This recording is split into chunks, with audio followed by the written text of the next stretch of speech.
Hi everyone, welcome back to the Ness River Railroad. Just a quick update to let you guys know that I'm still here, I'm still doing stuff. Not much in the train room. I finally got some good weather here, so I've finally put a shade sail off the front of our horse shelter out in the paddock. I've been doing a bit of bagpipe repair work for people. I've been out riding my horse. I had my first proper fall off my horse as well. That wasn't fun. But just haven't really been in the train room that much. Pretty much the last short video that I did showing you guys how I was going to make my coal loads removable from my Bethgons was the last time I spent some serious time in the train room. I just realised how filthy my face is. I've been working on the lathe on some bagpipes and African blackwood dust, and it looks like I've been working down in the bloody mines or something. So there have been a few purchases for future plans of the Little River Railroad. I'll show you those in a minute, but I'm just enjoying doing lots of other stuff at the moment. I'm always thinking about the train room and future ideas, and I'm finding more amazing layout channels on YouTube that are giving me great ideas as well. So if you're not seeing much content from me right now, don't panic. I'm just doing other stuff. So I'll end off this little introduction, and then I will show you a few things that I've picked up on eBay and the like, and we'll, I don't know, just have a chat. I'll just waffle like I usually do. Alright, cheers guys. Okay everybody, so I think I've done a few little pictures of my attempt at constructing one of these Walters Corner Store grain silo elevator jobbies. So I bought two kits. I found them cheap, and I was going to kit bash them into one big complex, but I wasn't sure whether that was. I started thinking about how it would look, and I didn't know. I wasn't too sure. So look, I ended up building this one here. It isn't yet finished, but I've added a few little detail bits, like I've added a bit of styrene on the corners here to hide the joins, and I've added some styrene along the top there as a sort of like ridge capping, which you get on some metalwork. And then I have the other one here behind. Now I've gone for what I'm going to make it as corrugated steel or corrugated iron. I heard a Scottish friend of mine once called this stuff wriggly tin because it's all wobbly. So over here in Australia we get a lot of this stuff in a green sort of a colour, so I thought I'd give that a shot. And I've also done one in a blue now, which we also get a lot of that sort of corrugated iron in. It's quite vibrant or quite rich, the colours now. Of course I'll weather them all down and everything. So I wasn't sure whether I might end up putting two separate grain elevators in here, and then have that as a big sort of an industry, and you can have them running simultaneously. I'm not quite sure. So the idea is that they will come out off this turnout here along what was the old main, and then I'd have them set up in there. So, and look at all that mess. So that's one thing that I've been doing. I'll stop this little bit and then I'll talk about something else. Oh yeah, and any suggestions or feedback on that would be great, as always. So hold on guys. So another little purchase I've made off a local N-Scale Facebook buy, swap and sell group. I picked up this Southern Pacific C44-9W, really cheap. It's actually DCC, non-sound DCC. I think it's like a fairly old, like an earlier Cutto, but it runs really, really well. I haven't got any complaints about it. The lights are a bit dull. That one's flashing there at the moment for some reason. Don't know why it's doing that. And also this one here is missing the front snow plough, but I'll be able to source one of those easy enough. And this particular model came out with no number, and my intention is to actually, I'll get some advice from people, but I actually want to do this up as a patched unit, so it'll have the UP number on there, but it'll still have the SP livery. So that's another thing I've been thinking about. And also just in front here, I picked up some UP coal wagons. Yeah, these lockdowns are dangerous for just impulse buying, aren't they? So speaking of which, let's move around to the other side of the layout. So here we have my as yet finished Glacier Gravel Company kit, and I thought of, well, what do use gravel for? Well, like ballast trains, things like that. So I managed to get my hands on some Athearn Norfolk Southern ballast hoppers, which I was pretty happy with.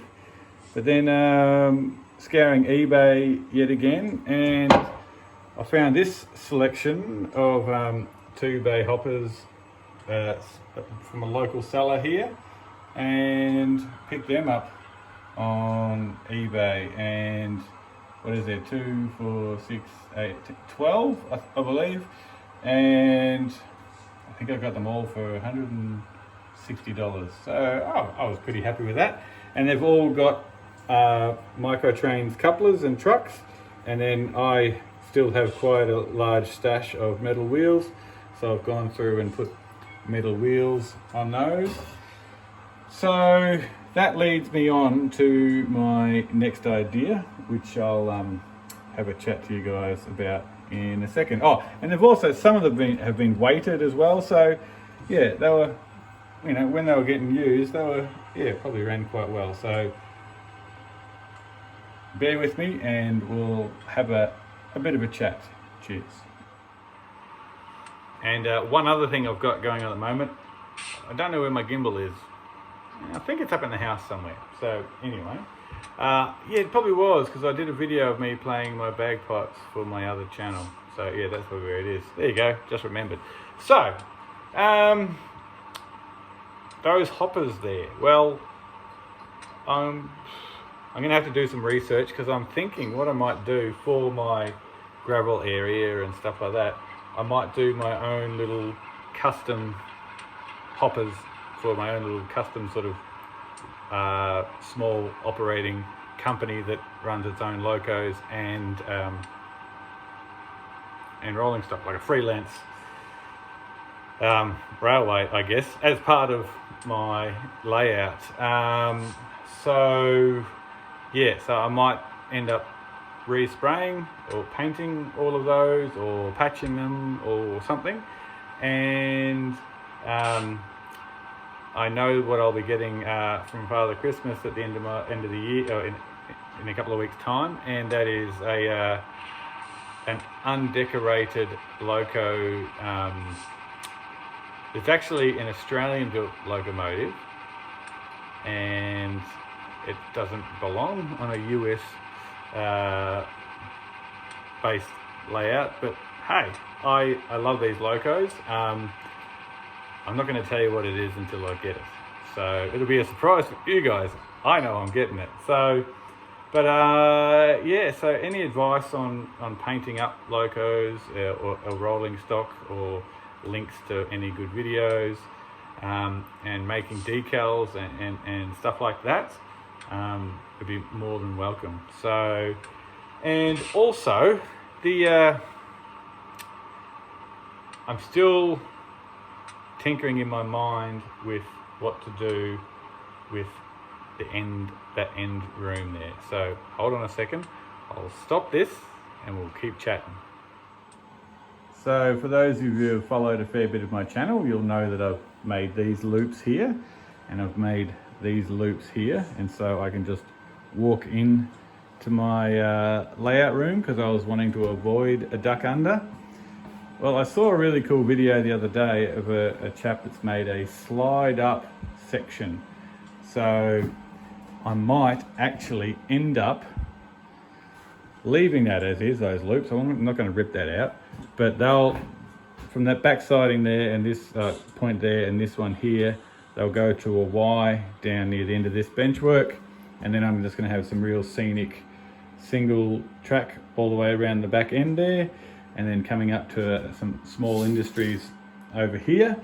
And then I thought it would actually look pretty cool if I had these loops come out here and then snake back this way, and the inside loop can still return down the back there, so that's not wasted, but have that snake up around here and into this section of the layout.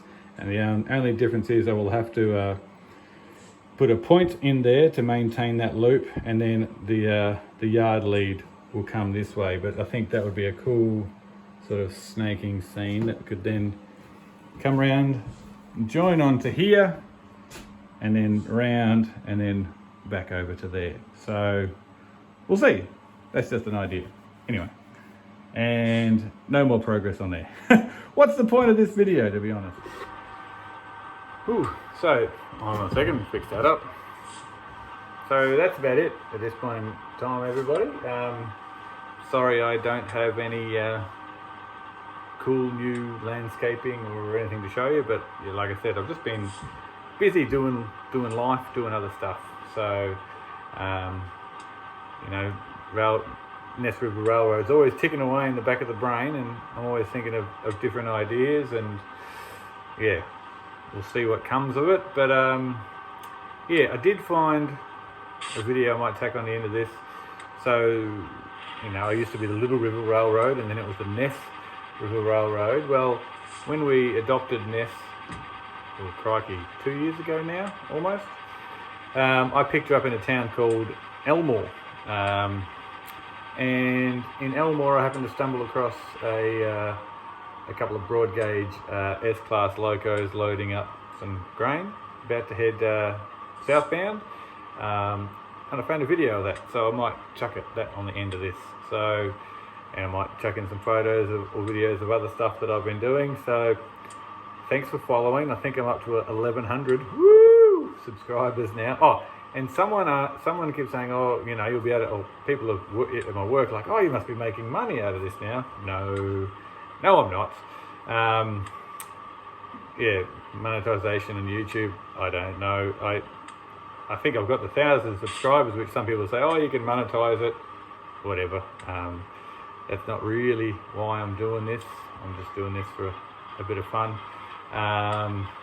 You never know. You never say never, but yeah. I think most guys would agree that you don't really get into model railroads to make money. I think you get into model railroads and you can burn a lot of money happily.